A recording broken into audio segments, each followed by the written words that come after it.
لله الحمد لله نحمده ونستعينه ونستغفره ونؤمن به ونتوكل عليه ونعوذ بالله من شرور أنفسنا ومن سيئات أعمالنا من يهد الله فلا مضل له ومن يضلل فلا هادي له ونشهد أن لا إله إلا الله وحده لا شريك له ونشهد أن سيدنا ومولانا وحبيبنا محمدا عبده ورسوله الحمد لله وكفى والصلاة والسلام على رسوله المصطفى وعلى عباده الذين ارتضى ومن بهداهم اهتدى وبآثار أهل المدينة اكتفى أعوذ بالله من الشيطان الرجيم بسم الله الرحمن الرحيم إن الإنسان لربه لكنود وإنه على ذلك لشهيد وقال تعالى قال النبي صلى الله عليه وسلم اللهم ما أصبح بي من نعمة أو بأحد من خلقك فمنك وحدك لا شريك لك فلك الحمد ولك الشكر فقد أدى شكر يومه رواه أبو داود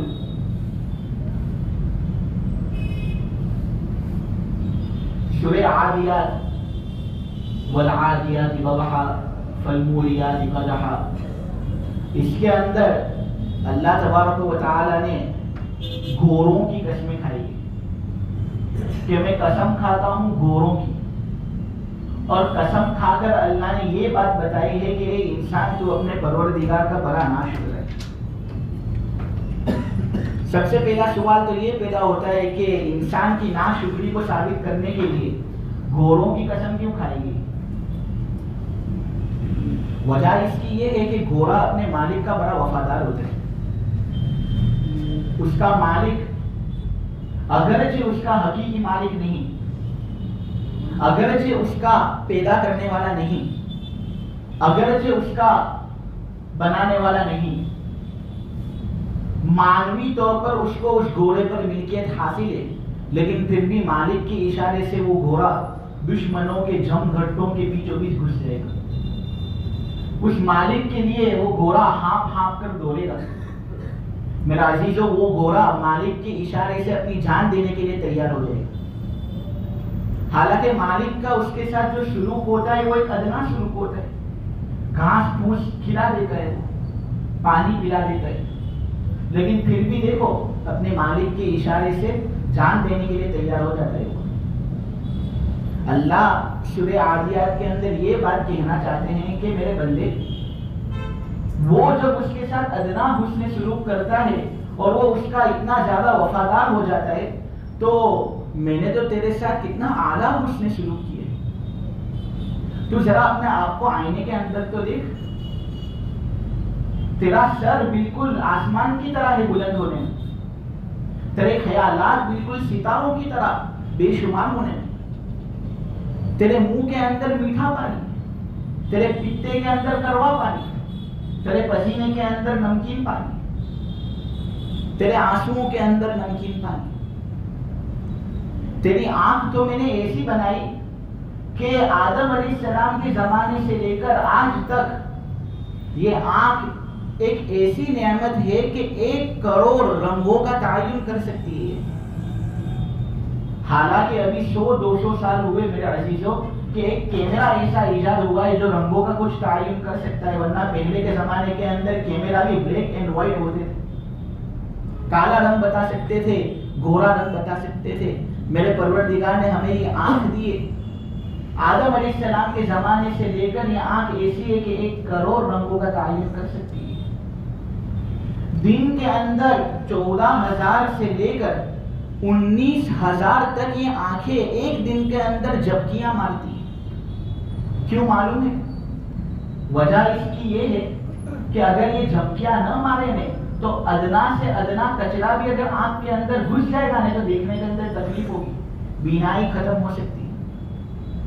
میرے پروردگار نے یہ نظام رکھا ہے کہ آدمی ایک دن کے اندر 14,000 سے لے کر 19,000 مرتبہ تک جھپکیاں مارتا ہے، اس لیے تاکہ اس کی آنکھ خراب نہ ہو. ہمیں اس کا احساس بھی نہیں ہوتا. یہ اللہ کا کتنا بڑا فضل ہے ہم پر. میرے عزیزو، یہ آنکھ جو ہے اس کے اندر میگا پکسل 574 ہے. ایک کیمرہ اعلیٰ سے اعلیٰ کیمرہ بھی ہوگا نہیں، اس کے اعلیٰ ہونے کے لیے فقط 10 سے 20 میگا پکسل کا اگر وہ ہوگا نہیں تو صاف سے صاف پکچر اس سے نظر آتا ہے. لیکن انسان کی آنکھیں پہلے کے زمانے سے ایسی ہے کہ 5, 10, 20 میگا پکسل تو کیا بلکہ 574 میگا پکسل اس کے اندر موجود ہے. کتنا صاف اس کو سب نظر آتے. تو آدمی کو تو اس آنکھ کا اچھا استعمال کرنا چاہیے تھا. وہ غور کرتا کہ اللہ نے آسمان کو کیسے بنایا. جتنی بھی چھتیں ہیں، مثلا اس مسجد کی چھت دیکھ لو، سب کو ستون کی ضرورت ہے. اللہ نے آسمان کو ایک ایسی چھت بنایا کہ دور دور تک ستون کا کوئی نظارہ ہمیں ملتا نہیں. ہم آنکھوں کو اس چیز کے اندر لگاتے. ہم دیکھتے کہ زمین کو اللہ نے کیسا بنایا.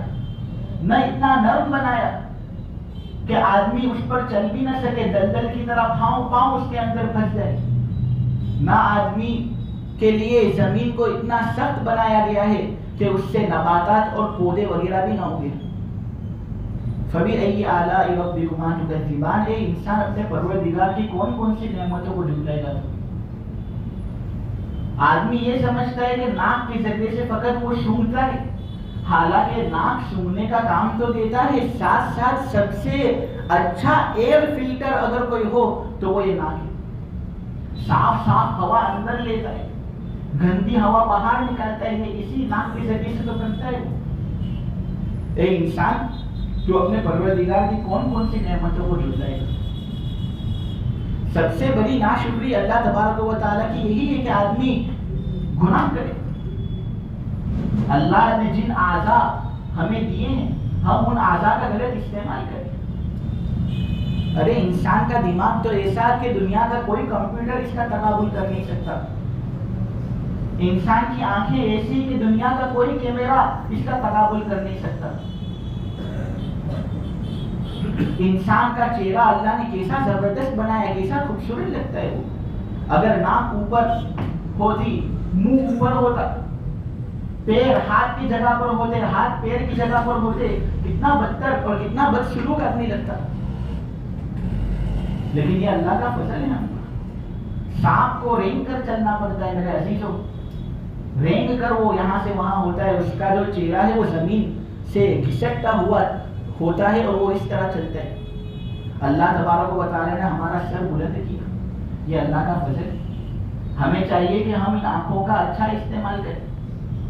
مکارم الاخلاق کے اندر ہے کہ نبی پاک صلی اللہ علیہ وسلم نے یہ بات کہی کہ جو نیک اور فرما بردار اولاد اپنے والدین کو محبت کی نگاہ سے دیکھتا ہے، اس کو اس ایک نگاہ پر ایک حج مبرور کا ثواب نصیب ہوتا ہے.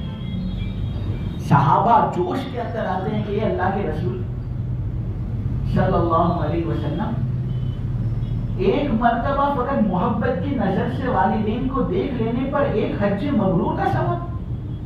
اگر ہم زیادہ مرتبہ دیکھیں تو کیا ہمیں زیادہ مرتبہ بھی حج مبرور کا ثواب ملے گا؟ نبی پاک صلی اللہ علیہ وسلم نے کہا دن میں 100 مرتبہ بھی اگر تم والدین کو محبت کی نگاہ سے دیکھو گے، خدا کی قسم 100 مرتبہ حج مبرور کا ثواب ملے گا. اللہ اکبر، اللہ اکبر، اللہ اکبر. اللہ کی شان بہت اونچی ہے، اس کے خزانوں میں سے کوئی کم نہیں ہوتا.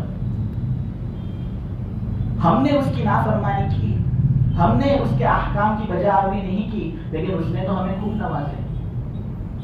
رمضان کا مہینہ آیا ہی اس وجہ سے تھا کہ ہم ہماری زندگیوں کے اندر ایک خوشگوار انقلاب پیدا کریں. اگر پھر رمضان کے مہینے کے اندر تو وہ عبادتیں ہوتی ہے اور پھر عید پر وہ عبادتیں چھوٹ جاتی ہے تو ہم سے زیادہ ناشکرا کون ہو سکتا ہے؟ ہم سے زیادہ ناشکری کرنے والا کون ہو سکتا ہے؟ زبان کا آدمی اللہ نے یہ جو نعمت دی ہے تو ہم زبان کا صحیح استعمال کریں. زبان کے ذریعے سے قرآن کی تلاوت کی جائے, زبان کے ذریعے سے ذکر و اذکار ہو, نہ یہ کہ آدمی زبان کے ذریعے سے غیبت کرے اور گناہ کرے. غیبت حدیث کے اندر آتا ہے, غیبت کہتے ہیں ذکرو کا اخاک بما یکرہ, تیرے بھائی کا اس طرح ذکر کرنا جو وہ ناپسند کرے, اس کے عدم موجودگی میں. یعنی آدمی کسی دوسرے بھائی کے بارے میں ایسی چیزیں ذکر کرے کہ اگر وہ وہاں ہوتا تو اس کو ناپسند کرتا, یہ ہے غیبت. صحابہ نے عرض کیا کہ اللہ کے رسول اگر واقعتاً اس آدمی کے اندر وہ عیب ہے تو حضور نے کہا تبھی تو غیبت ہے, ورنہ تو پھر وہ بہتان ہو جائے گا, اور بہتان کا گناہ یہ تو غیبت سے بھی زیادہ اشد ہے. نبی پاک صلی اللہ علیہ وسلم ایک مرتبہ معراج کے اندر گئے تھے.